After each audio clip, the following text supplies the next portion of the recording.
प्रिया थरे पछको बुलिकी देख ना।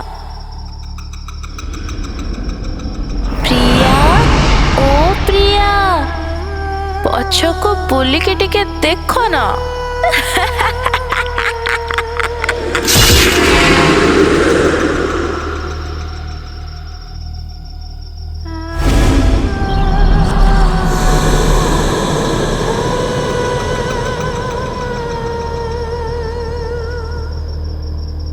मथिरा गाँव रे बहुत समय पूर्वरु लोक माने बहुत चिंतित थिले। ए गाँव को आसिला परे आउ जिबार केवल गोटे रास्ता थिला, आउ ताहा थिला भूतंक रास्ता। से रास्ता रे जिबा आसिबा समय रे भूत लोकंकु बहुत भल पाइबा स्नेहर सहित से पाख को डाके। आउ जेमिति से पछ को बुलिकी देखुथिला, आउ ठीक से समय रे ही भूतंक हाथरु से माने मरुथिले।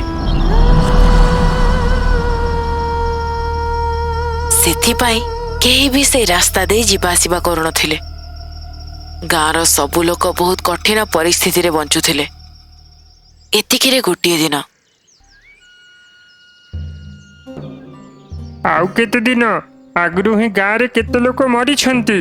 गत 8 वर्षरू आम गाँव रे भूत माने आसुछंती। ना गाँ लोक बाहर जाउछंती आ ना बाहर लोक भीतर को आसुछंती। आम कष्टर कोन उपाय किछि नहीं। आम साहाଯ୍ୟ ପାଇଁ ଯାଇଥିବା ସେ ଲୋକମାନେ ସେ ତାନ୍ତ୍ରିକ ଜେଜେମା ପାଖରେ ଯାଇଥିବା ଲୋକମାନଙ୍କୁ କିଛି ଉପାୟ ମିଳିନି। ଭୂତ ମାରି ଦେଇଥିବ। तांत्रिक जेजेमा जानी पारिले निश्चित रूपरे साहाଯ୍य करिवे, हेले तांको कहिबो किए? ଯେମିତି କରାହଉଛି ପାରାର ଗୋଡ଼ରେ ଖବର ବାନ୍ଧିକି ପଠାଅ, ନହେଲେ ଡଙ୍ଗାରେ ଝଣ୍ଡା ଲଗେଇକି ପଠାଅ। ଏମିତିରେ ବି 2 ଦିନ ଭିତରେ ଅମାବସ୍ୟା ହବ। ନିୟମ ଅନୁସାରେ ସୁବାରାଓର ଘରେ ବଳି ଦିଆ ହବ। ସ୍ତ୍ରୀ ମାନେ କିଏ ବି ବାହାରକୁ ଆସିବେନି। ଅମାବସ୍ୟା ସମୟରେ ଗାଁର ପୁରୁଷ ମାନେ ଅନନ୍ତ ପାହାଡ଼ର ସାମ୍ନାରେ ଥିବ। ଅମାବସ୍ୟା ଆସିଲେ ଗାଁରେ ଭୂତ ମାନେ ଆସୁଛନ୍ତି। ବାହାରକୁ ଯିବାକୁ ଗଲେ ରାସ୍ତାରେ ଭୂତ। ଏ 2 ଜଣ ମିଶିକି ଆମ ମାନଙ୍କୁ ମାରି ପକେଇବେ। ଜେଜେମା ଆମକୁ ସାହାଯ୍ୟ କର। सबु थर परी तांत्रिक जेजेमा पाखक जाई भूतर समस्या पाई गोटे पत्र रे लिखि पारार पादरे बांधी उड़ेई देले।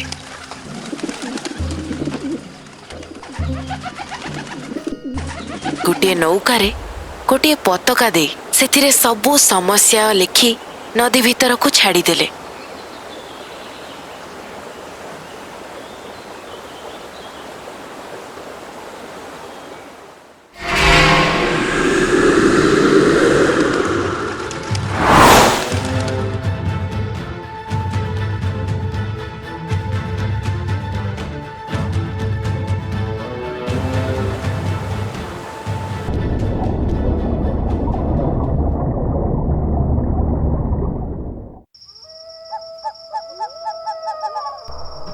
अमावास्यार राति रे समस्ते जोरे ढोल बजई सांगरे गध को नहीं गाँर मुख्य कबाट पहाड़ पाखक नहीं जाए गोटे मंडप पाखरे से गधर बलि दे आउ से रक्त को गोटे पत्थर कटुरा भर्ती करी गध को बलि दे जोरे जोरे पे काली साहानाई बजाई पछकु न बोली पुणी थरे से माने फेरी जाउथिले। तापर दिन से पत्थर कटुरा टिके भी रक्त नथिला। गधर संपूर्ण मांस खाई केवल हाड़ ही बंची थिला। एमितिरे दिने गोटिए राति रे अरे राजा आम गाँ लोक को जेमिति हेले भी साहाଯ୍ୟ କରିବାକୁ पड़िबो। जेमिति हेले से जेजेमा को एठी आनिबाकू पड़िबो। से जेजेमा को नहीं आसिले से भूत मानक शेष हब। तमे ठीक कहिला मधु, हेले जो रास्ते रे भी गले से भूतर हाथ रे मृत्यु निश्चित। गत मासरे शंकर नारो काला को किछि भी करिनी से भूत सेमिति ही जीवा। ठीक कहलु, शंकर पछरे मुड़ी की देखिनी। आमे जदि पछरे मुड़ी की देखिबा हेले से भूत आम माननकु मारी पकेइबो। गोटिए दिन एमिति साहस करी मधु से भूत रास्ता दे चलिला। अंधार हो जाइथिला। गोटिए गोटिए करी मूर्ति गुड़िक हठात सेठी प्रकट हैला। ତାର ପଛେ ପଛେ ଆସୁଥିଲେ। ପ୍ରିୟା ଓ ପ୍ରିୟା ପଛକୁ ବୁଲିକି ଦେଖ ନା। ପ୍ରିୟା ଓ ପ୍ରିୟା ପଛକୁ ବୁଲିକି ଦେଖ ନା। କାନରେ ତୁଳା ଦେଇଥିବା କାରଣରୁ ମଧୁକୁ ଭୂତର ଶବ୍ଦ ଶୁଣା ହିଁ ଯାଉନଥିଲା। କିନ୍ତୁ ଭୂତର ଗୋଟିଏ ମୁଣ୍ଡ ସାପ ଭଳି ଲମ୍ବା ହୋଇ ମଧୁ ସାମ୍ନାକୁ ଆସିଗଲା। ଖାଲି ପଛକୁ ବୁଲିକି ଦେଖିଲେ ଆମେ ମାରିବୁ କି? ଆମେ ତ ଜାଳ ଭୂତ।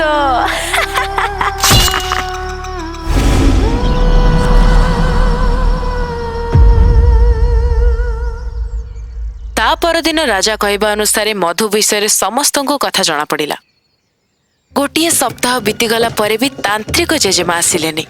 ମଧୁର ବି କୌଣସି ଖୋଜ ଖବର ନଥିଲା। ଗାଁର ସବୁ ଲୋକ ବହୁତ ଚୁପଚାପ ହେଇଯାଇଥିଲେ। ଏମିତିରେ ହିଁ ଗୋଟିଏ ଦିନ ଭୂତ ରାସ୍ତା ଦେଇ ଦୁଇ ଲୋକ ଚାଲି ଚାଲି ଆସୁଥିଲେ। ଅନ୍ଧାର ହେଇ ଆସୁଥିଲା।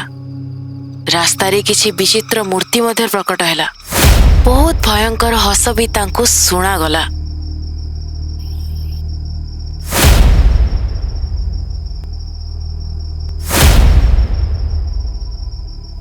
ଆରେ ଲକ୍ଷ୍ମଣ, କେମିତି ବିଚିତ୍ର ମୂର୍ତ୍ତି!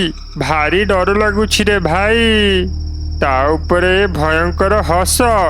ଏ ମୂର୍ତ୍ତି ଆଉ ଏ ରାସ୍ତା ଆଉ ଏ ଭୟଙ୍କର ହସ ଭାରି ବିଚିତ୍ର ଲାଗୁଛି ଭାଇ। ଭାଇ ଶୀଘ୍ର ଚାଲ, ଘରକୁ ଯିବାକୁ ପଡ଼ିବ। ଏତିକି କହି ସେମାନେ ଜଲ୍ଦି ଜଲ୍ଦି ଚାଲିବା ଆରମ୍ଭ କଲେ। ଆଉ ତାଙ୍କ ପଛରେ ଭୂତ ପ୍ରକଟ ହେଇକି କହିଲା, ପ୍ରିୟା ଓ ପ୍ରିୟା ପଛକୁ ବୁଲିକି ଦେଖ ନା। ପ୍ରିୟା ଓ ପ୍ରିୟା ପଛକୁ ବୁଲିକି ଦେଖ ନା। ଏଇ ସ୍ୱରକୁ ଶୁଣି ଦୁଇ ଜଣ ପଛକୁ ବୁଲିକି ଦେଖିଲେ। କିଏ ଡାକିଲା? କାହାକୁ ତ ଦେଖି ପାରୁନି। ଏତିକି କହିବା ମାତ୍ରେ ସେଇ ଦି ଜଣ ଗାଁ ମୁଣ୍ଡକୁ ପଶିଲେ। ରାମ ଆଉ ଲକ୍ଷ୍ମଣକୁ ଗାଁରେ ଦେଖି ସମସ୍ତେ ଆଶ୍ଚର୍ଯ୍ୟଚକିତ ହୋଇଗଲେ। ଭୂତର ରାସ୍ତାକୁ ପାର କରି ପୂର୍ବ 8 ବର୍ଷ ହେଲା ବଞ୍ଚିକି କେହି ବି ଆସିନଥିଲେ। କିନ୍ତୁ ସେଇ ଦୁଇ ଜଣ ଆସିଥିଲେ, ତାହା ବି ଏତେ ରାତିରେ। ତା ପରଦିନ ଗ୍ରାମର ମୁଖ୍ୟ ରାମ ଲକ୍ଷ୍ମଣ ଠାରୁ ସେଇ ଭୂତ ରାସ୍ତା ବିଷୟରେ ସବୁ କଥା ଜାଣିଲେ। ପଛରୁ କାହାର ଡାକିବାର ଶବ୍ଦ, ବିଚିତ୍ର ମୂର୍ତ୍ତି ଗୁଡ଼ିକ ଆଉ ଭୟଙ୍କର ହସ ବିଷୟରେ ସେ ବିସ୍ତାରରେ କହିଲେ। କଣ ଏ ଭୂତର ରାସ୍ତା? କିଏ ଆପଣଙ୍କୁ ମାରୁଛି? ଏଇ କଥା ତମେ ତେବେ ହିଁ ଜାଣିପାରିବ ଯେତେବେଳେ ଜେଜେମା ଏଠି ଆସିବେ। ସେ ଭୂତ ହାତରୁ ଗାଁ ଲୋକମାନେ ତେବେ ବଞ୍ଚିବେ। କୃପା କରିକି ସେ ଜେଜେମାଙ୍କୁ ଏଠି ନେଇକି ଆସ। ଗାଁ ଲୋକଙ୍କର କଷ୍ଟ ଦେଖି ଭୂତମାନଙ୍କୁ ଯେମିତି ବି ହଉ ଏ ଗାଁ ଲୋକଙ୍କୁ ବଞ୍ଚେଇବା ପାଇଁ ତାନ୍ତ୍ରିକ ଜେଜେମାକୁ ଆଉ ଥରେ ଡାକିବା ପାଇଁ ସେଇ ଦୁଇ ଜଣ ସେଇ ଭୂତର ରାସ୍ତା ଦେଇ ବାହାରିଲେ। ଯେମିତି ସେମିତି କରି ସେଇ ରାସ୍ତାକୁ ପାର କରି ଗ୍ରାମ ପ୍ରଧାନ କହିବା ଅନୁସାରେ ହିଁ ସେଇ ତାନ୍ତ୍ରିକ ଦାଦୀର ଆଶ୍ରମରେ ପହଞ୍ଚିଗଲେ। ସବୁ କଥା ବିସ୍ତାରରେ ସେ ତାନ୍ତ୍ରିକ ଜେଜେମାଙ୍କ ଆଗରେ କହିଲା। କଣ କଣ କହିଲୁ? ସେ ଭୂତ ରାସ୍ତାରେ ପୁଣି ଥରେ ସେଇ ଭୂତ? କମଳାର ଆତ୍ମା ତ କେବେଠୁ ଛାଡିକି ଯାଇ ସାରିଲାଣି। ତାହେଲେ ଇଏ କିଏ? ଚାଲ ଦେଖିବା। ଏତିକି କହି ତିନି ଜଣ ଭୂତର ରାସ୍ତା ଦେଇ ଗଲେ। ପ୍ରିୟା ଓ ପ୍ରିୟା ପଛକୁ ବୁଲିକି ଦେଖ ନା। ପ୍ରିୟା ଓ ପ୍ରିୟା ପଛକୁ ବୁଲିକି ଦେଖ ନା। ଆରେ ରାମ ଲକ୍ଷ୍ମଣ, ପଛକୁ ବୁଲିକି ଦେଖିବନି ରେ। ଏତିକି କହିବା ମାତ୍ରେ ଦୁଇ ଜଣ ପଛକୁ ବୁଲିକି ଦେଖିଲେ। ଆଉ ଭୂତ ସେଇଠୁ ଉଭା ନେଇ ସାରିଥିଲା। ମୋ ମସ୍ତିଷ୍କରେ ବେତାଳର ମୁକୁଟ ଅଛି, ସେଇଥିପାଇଁ କୋଉ ଭୂତ ମୋର କିଛି ବି କରିପାରିବେ ନାହିଁ। କିନ୍ତୁ ଏଇ ଦି ଜଣଙ୍କୁ ସେ କାହିଁକି ଛାଡ଼ିଲା ବୁଝିପାରୁନି ମୁଁ। ଏତିକି ଚିନ୍ତା କରି ସେ ଗାଁ ଭିତରକୁ ପ୍ରବେଶ କଲା। ତାନ୍ତ୍ରିକ ଜେଜେମାକୁ ଗାଁ ପ୍ରଧାନ ସବୁ କଥା ବିସ୍ତାର ସହିତ କହିଲେ। ମୁଖ୍ୟ ଦ୍ୱାରର ପ୍ରହରୀ ସେ ଭୂତଟାକୁ ଗଧର ବଳି ଦେଇକି ଅମାବସ୍ୟାର ରାତିରେ ରକ୍ତ ଖୁଏବାକୁ ପଡେ। ମୁଖ୍ୟ ଦରବାର ଭୂତକୁ ଗଧ ରକ୍ତ ପିଇବାକୁ କିଏ କହିଲା ରେ ମୂର୍ଖ? ଛେଳିର ରକ୍ତ ଦବାର ଥିଲା ତାକୁ। ଥରେ ଆମେ ଛେଳିର ବଳି ଦେଇକି ଫେରୁଥିଲୁ, ହେଲେ ଆମକୁ ଗୋଟେ ଆୱାଜ ଆସିଲା, ମୋତେ ଗଧର ବଳି ଦିଅ, ମୁଁ ଗଧର ରକ୍ତ ପାନ କରିବି। ବଳି ବଳି ବଳି। କଣ କଣ କହିଲ? ଗ୍ରାମ ଦରବାରରେ ପିଶାଚର ସ୍ୱର ଶୁଣାଗଲା। ମତେ ସନ୍ଦେହ ଲାଗୁଛି। ଆସ୍ତିକା ବିବିସ୍ତିକା ଆଗମୟା ପ୍ରେତ ଲୋକବାସୀ ଆବାହମ୍। ମନ୍ତ୍ର ପଢିବା ଦ୍ୱାରା ଗ୍ରାମର ସେ ପିଶାଚିନୀ ପ୍ରକଟ ହେଲା। ମୋ ଶକ୍ତି ସମାପ୍ତ ହେଲା ପରେ ହିଁ ମୁଁ ମୋ ଲୋକକୁ ଫେରି ଯାଇଥିଲି। ଏହି ରକ୍ତକୁ ପିଇବା ବାଲା ମୁଁ ନୁହେଁ, ସେ ଅସ୍ମିକ। ଅସ୍ମିକ? ଇଏ କିଏ? ଗାଁକୁ ଭୂତରୁ କଣ ସେ ଅସ୍ମୁକ ବଞ୍ଚାଉଛି? ଅସ୍ମୁକ ଗୋଟିଏ ପିଶାଚ ନୁହେଁ, ସେ ଗୋଟିଏ ନର, ବେତାଳରୁ ପ୍ରାପ୍ତ ହୋଇଥିବା ନର। ତାର ମୃତ୍ୟୁ ନାହିଁ। ତାର ଆଉ ସେ ଭୂତ ରାସ୍ତାରେ ଥିବା ଭୂତଙ୍କର କଣ ସମ୍ପର୍କ? ଏହି ବିଷୟରେ ଯଦି ଜାଣିବାର ଅଛି, ତେବେ ଭୂତ ରାସ୍ତାରେ ସେଇ ଜାଁଳା ଭୂତଙ୍କ ସହ ଦେଖା କର। ଏତିକି କହି ଗ୍ରାମ ଦ୍ୱାରର ପିଶାଚିନୀ ଉଭା ନେଇଗଲା। ରାମ ଲକ୍ଷ୍ମଣକୁ ସାଙ୍ଗରେ ନେଇ ତାନ୍ତ୍ରିକ ଜେଜେମା ଭୂତର ରାସ୍ତାର ମଝିରେ ବସି ହସ୍ତି ମୁଦ୍ରିକା ହାତରେ ଧରି ବଶୀକରଣ ମନ୍ତ୍ର ପଢ଼ିବା ଆରମ୍ଭ କଲା। ନିଆଁ ଜୋରେ ବଢ଼ିବା ଦ୍ୱାରା ଘିଅ ଢଳା ହେଉଥିଲା। अस्त्रिका विविस्त्रिका आगमया प्रेत लोकवासी आवाहम। ଏହିଭଳି ମନ୍ତ୍ର ଉଚ୍ଚାରଣ କରିବା ଦ୍ୱାରା ଜାଁଳା ଭୂତ ପ୍ରକଟ ହେଲେ। କିଏ ତମେ ଦି ଜଣ? ଆମ ଗାଁ ଲୋକଙ୍କୁ କାହିଁକି ମାରୁଛ? ଆମର ନା ଉମା ସୀମା। ଆମେ ମାନେ ଏଇ ଜାଗାରୁ ବହୁତ ଦୂରରେ ରହିଥିବା କାନାକି ଗାଁରୁ ମଧିରାପୁରକୁ ଲାଗିଥିବା ଅନନ୍ତଗିରିର ପାହାଡରେ ଗୋଟିଏ ଜାଗାରେ କଳା ଯାଦୁ କରୁଥିବାର ମଣ୍ଡପ ଅଛି। ସେଇ ଜାଗାରେ ବହୁତ ଶକ୍ତିଶାଳୀ ବେତାଳର ମୂର୍ତ୍ତି ବି ଅଛି। ଆଉ ସେଇ ମୂର୍ତ୍ତି ପାଖରେ ଯଦି ଜାଁଳା କନ୍ୟାଙ୍କର ଯଦି ବଳି ଦିଆଯାଏ, ତେବେ ମୃତ୍ୟୁ କେବେ ବି ଆସିବନି। ଏହା ଚିନ୍ତା କରି ଅସ୍ମୁକ ନାମକ ତାନ୍ତ୍ରିକ ରାସ୍ତାରୁ ଆମର ଅପହରଣ କରି ସେଇ ମଣ୍ଡପରେ ଆମର ବଳି ଦେଇ ଅମର ହେଉଥିବା ବରକୁ ପ୍ରାପ୍ତ କରିନେଲା। ଅସ୍ମୁକ, ତୋତେ ଅମରତ୍ୱର ବରଦାନ ହେଲା, ହେଲେ ଆଙ୍କ ମୃତ୍ୟୁ କାରଣରେ ସେ ଦୁଇ ଜଣ କୁମାରୀ ଜୁଡ଼ୁଆ ଭଉଣୀମାନେ ପ୍ରେତ ରୂପରେ ବଦଳି ହେଇକି ତମ ମୃତ୍ୟୁର ଅପେକ୍ଷା କରୁଛି। ସେମାନେ ହିଁ ତମକୁ ମାରିପାରେ। ଏ କଣ ବେତାଲ? ମୁଁ ତ ଅମର ହେଇଯାଇଛି। ହଁ, ହେଲେ ଯେତେବେଳେ ତମେ ବଳି ଦଉଥିଲ, ହେଲେ ତମକୁ ବରଦାନ ପ୍ରାପ୍ତ ହେଇନଥିଲା। ଆଉ ସେମାନଙ୍କ ମରିବା ସମୟ ଯୋଗରୁ ସେମାନେ ଗୋଟେ ଭୟଙ୍କର ପ୍ରେତ ରୂପରେ ବଦଳି ଯାଇଛନ୍ତି। ତାଙ୍କ ହାତରେ ତମର ମୃତ୍ୟୁ ନିଶ୍ଚିତ। ସେମାନେ ଆତ୍ମା ରୂପରେ ବଦଳିକି ସେ ଭୂତ ରାସ୍ତାରେ 18 ବର୍ଷ ଯାଏ ବୁଲୁଥିବ। ମୋର ଶକ୍ତି ଯୋଗୁ ଏ ଗାଁର ଦଣ୍ଡି ପାର କରିକି ସେମାନେ ଭିତରକୁ ଆସିପାରିବେନି। ହେଲେ 18 ବର୍ଷ ଯାଏ ତମେ ଗାଁର ଦଣ୍ଡି ପାର ନ କରିକି ଘରେ ଥିବ। ଯଦି ଯିବ ହେଲେ ମରିବ। ଏଇଭଳି ଆମେ ପ୍ରେତରେ ବଦଳି ସେଇ ରାସ୍ତାରେ ପହରା ଦଉଛୁ। ଆଉ ଯିଏ ବି ଏଇ ରାସ୍ତା ଦେଇ ଆସେ, ଅସ୍ମୁକ ହିଁ ବେଶ ବଦଳେଇ ଆସିଛି ବୋଲି ଆମେ ଚିନ୍ତା କରି ତାକୁ ମାରି ଦଉ। ବହୁତ ଦିନ ପରେ ଏଇ ଦି ଜଣଙ୍କୁ ଆମେ ଦେଖିବାକୁ ପାଇଲୁ। ଏମାନେ ଆଉ କେହି ନୁହନ୍ତି, ଆମ ଭଳି ଜାଁଳା, ଆମରି ମାଉସୀ ପୁଅ, ଆମର ଭାଇ। ଆମେ ମରିସାରିଛୁ।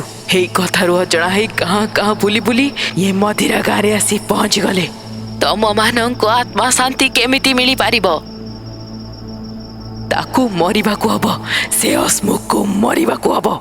ତା ପରଦିନ ରାମ ଲକ୍ଷ୍ମଣ ଦି ଜଣ ଅନନ୍ତଗିରି ପାହାଡ଼ରେ ଉପସ୍ଥିତ ସେଇ ବେତାଳ ମଣ୍ଡପ ପାଖକୁ ଯାଇ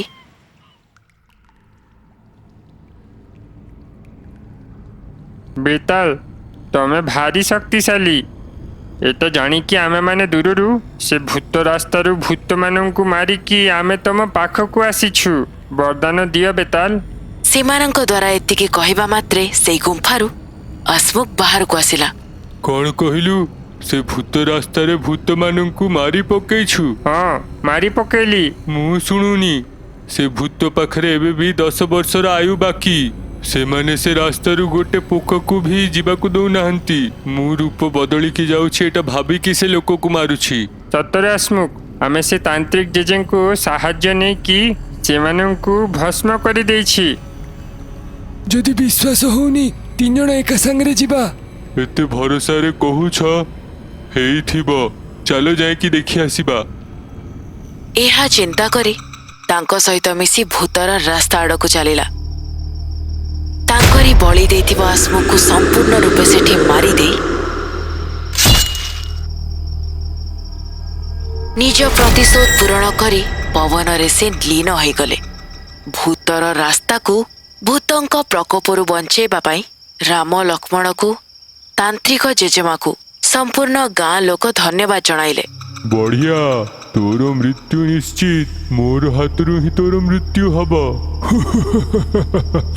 ସେ ଭୂତମାନଙ୍କୁ ଡରିକି ସେ ପାହାଡ଼ ମଝିରେ ଲୁଚେଇକି 29 ଦିନ ଯାଏ ନ ଶୋଇକି ଗୋଟେ ଦିନ ଭୋକରେ ଏଇ ଗାଁ ଲୋକଙ୍କୁ ଦେଇଥିବା ଗାଁ ଲୋକମାନେ ଗଧର ବଳିର ରକ୍ତ ଖାଇକି ମୁଁ ବଞ୍ଚୁଥିଲି। ମୋତେ ବିଶ୍ୱାସ ଦେଇକି ବାହାରକୁ ନେଇ ଆସିକି ମୋତେ ସେ ଭୂତ ହାତରୁ ମରେଇ ଦେଲ ନା, ଛାଡ଼ିବିନି।